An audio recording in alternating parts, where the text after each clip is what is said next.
We begin with a powerful drama unfolding today. American families demanding answers from the biggest car company in the nation. They are families who lost loved ones in crashes linked to faulty ignitions. And adding to it, Congress putting the new head of the company in the hot seat. ABC's chief business correspondent Rebecca Jarvis there, and she brings us the news today.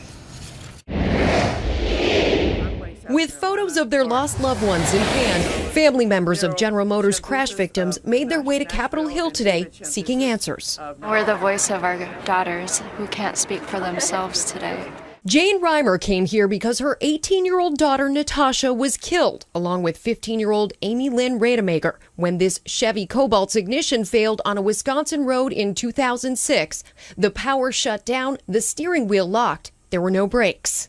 At least 13 deaths have been linked to the faulty ignition switches, which can turn off power unexpectedly. Many of the crash victims were young people driving their first car.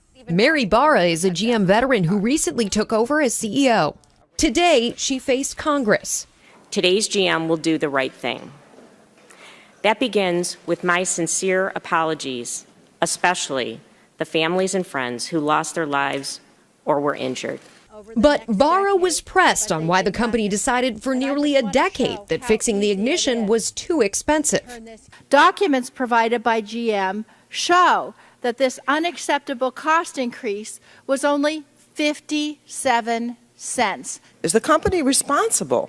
Does GM accept responsibility for the accidents caused by the company's defective vehicles? We apologize for what has happened, and we are doing a full investigation. GM has now recalled more than 2.6 million cars with faulty ignitions. You claim that never once did this ever cross your desk in the last decade. What do you say to the families? How do you explain that to them? There is a specific group that goes through and looks at when there's an incident. I was never a part of that process on this issue. An open question is what the company will do for the victims. There's no amount of money that can replace my daughter, but I do want justice to come out of this, and that's why I'm here. As we said, a powerful day, and Rebecca joins us now. Rebecca, we also saw a familiar face announced today. Someone coming in to help on this story?